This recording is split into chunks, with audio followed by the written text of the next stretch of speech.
Okay, so this is my very first piece when I worked for the Chicago Bulls. This is when we were bringing Dennis Rodman to Chicago, so it was called Welcome to Chicago.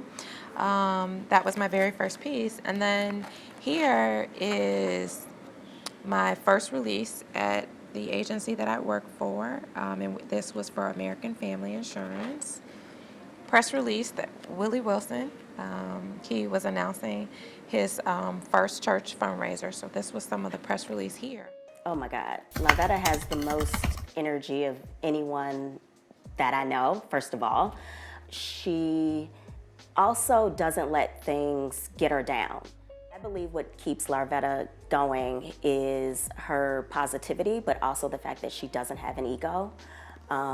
She takes on projects, big and small, and she has the same passion for those projects, no matter how big or small. Her energy is always, it's magnetic, wherever we go, it's just like people know who she is, they cling to her, and it's just, she's very vibrant. She is someone who always tries to see the positive, but is also someone that doesn't take no for an answer. She will continue to strive to find a way to achieve the goal or objective that she's after. And she's also very mindful of the people that are around her. So she's very giving to ensure that those who poured into her, that she then pours into other people. Who am I? I'm a daughter, I'm a friend, I'm a sister, I'm a business owner, I'm a lover of life, I'm an auntie, I'm a boss. I had a t-shirt business, and the t-shirt business came as a result of two friends. Two of my friends, we came up with this idea and it was the largest sporting event in Atlanta called Freaknik. And went the first time. The second time I was like, I gotta figure out how to make some money.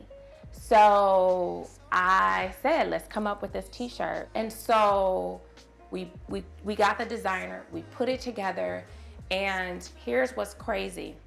That t-shirt landed on Atlanta Journal-Constitution on the front page. And so for me, that money, I was short for college. My parents couldn't finish paying the rest of it. And I used that money to complete my tuition. So for me, it was like, if I couldn't do it, I was gonna find a way. One of the things that my mom taught me is treat others as you would like to be treated. And so that's been my motto. I don't treat anyone any different the way that I wanna be treated. And I've carried that throughout my entire business and who I am. My father's taught me resilience. And so does my mother, but in a different way. He's really taught me how to bounce back, because he had to bounce back. And he taught me that. The other thing he taught me about was money.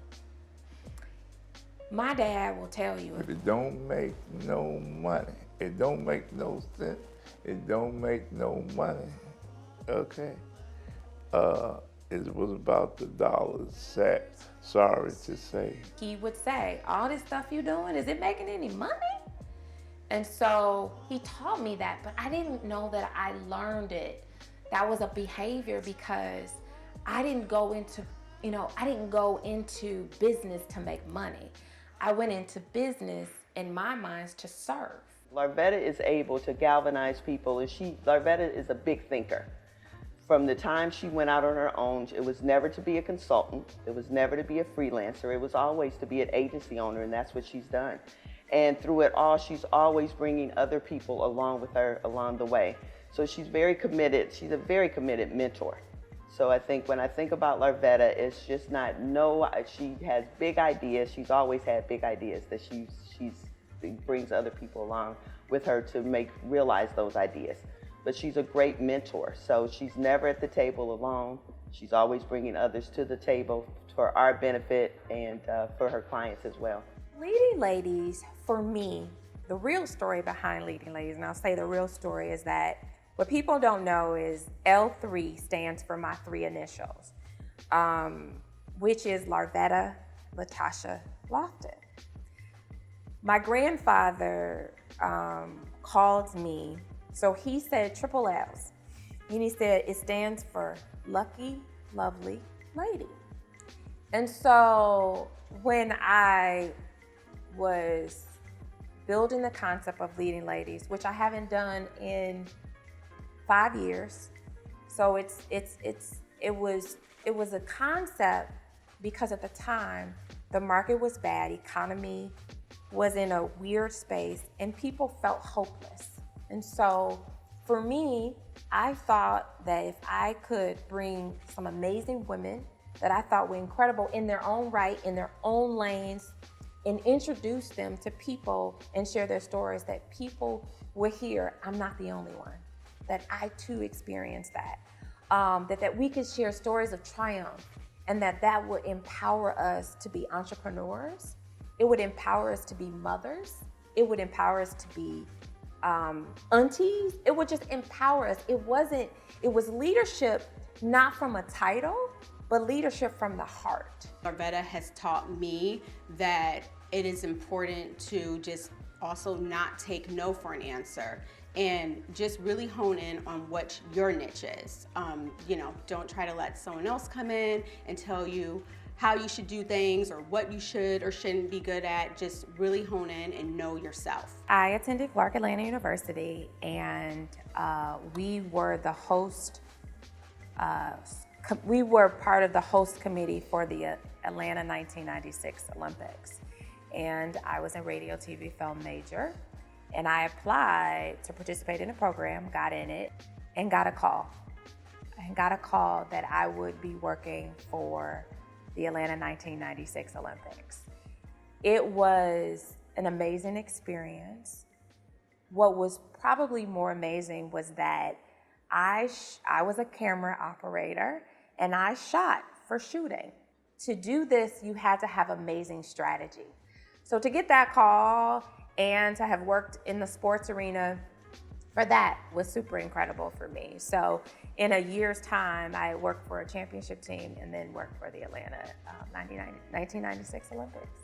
What I see Larvetta doing that's going to create a legacy is that Larvetta stays in the mix. She's always present, she's always involved, and when there's something going on, I expect to see Larvetta there. So in terms of creating the legacy, it might be about her presence, it might be about her staying connected, and no one networks better than Larvetta. I can immediately become, if I can't become her partner from a supply chain standpoint, I could become her advocate because I truly understood what her value was. And I think that's one of the things I like more businesses to do when they meet a supplier diversity steward, that they really don't look at it from a transactional standpoint. They look at it as a relationship that they're building that could eventually expand their touch points when they're not in the room. So one of the things I really like when I meet a strong business leader like Larvetta is someone that I could say, hey, I know someone who does that. I have someone that I clearly will put my name behind and place a bet on them if they would be the right prospective partner for you, Company B. She works hard. She is all in it, and I'm glad that in those moments I can help out to where she isn't so, worried about every single detail, and now she can just enjoy what she created. I would describe my relationship with Larvetta as a mentor, as a mentor that has the opportunity to learn at the same time. So with her, while I give, I take, meaning I take experiences that she has had that is able to help me contribute to my clients and when I do business, as well as I relish in the fact that I'm able to share my experiences with her. I remember as a child, you first started walking with Miss Walker, remember the daycare center, and you came to me, you said you were gonna have a daycare center. And I said to you, well, Larvetta, you're not a babysitter, you're not a person that likes kids. You said, I'm gonna run the show. I'm gonna hire people to be the babysitter. I'm not gonna be the babysitter, I'm gonna be the overseer. And I thought, okay, and life went on and you proved to be the overseer of your business. And we're very proud of that. Well, basically, I like to brag, okay, about my children, and it's a proud, like I said, it's an accomplishment that I had. You know, it was like an extension for me. The stuff that I didn't do, I wanted to see my kids do. And I think Larvetta took the initiative to strive for the best, and that's what she did. Happy 20th anniversary, Larvetta, and happy anniversary to you as well, O3 Agency. I'll be here for a little while, so you're gonna see me. I look forward to celebrating you. I salute you and wish you another 20 years. The next 20 years, I'll be around 20 more, okay? And we'll talk about in the 40th anniversary. Yes. You know, Yes. that's what's happening. Yes. I like that. I know I like you do. that. We'll be around, baby. We'll be doing what we do. I love y'all. Thank y'all. Whatever. Thank you. We got 40 years. 40 years. 40 years. That's Yeah. all right. 20 more years. That's right. Yeah, That's yeah. right. We'll be here. What's next for me is I want to expand the business.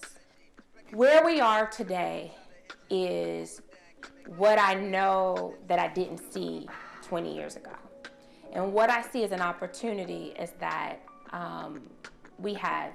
I get to be able to employ solopreneurs, women, namely women of color. So I want to continue to do that. I want to be an investor in more businesses. I want to be able to expand where I can acquire land and build off of this business. So I am working to build what I believe could be a game changer and history maker in Chicago. And acquiring land would allow for me to be able to bring women of color e-commerce businesses to do pop-ups inside of the space. So being able to build on that, so that's next for me.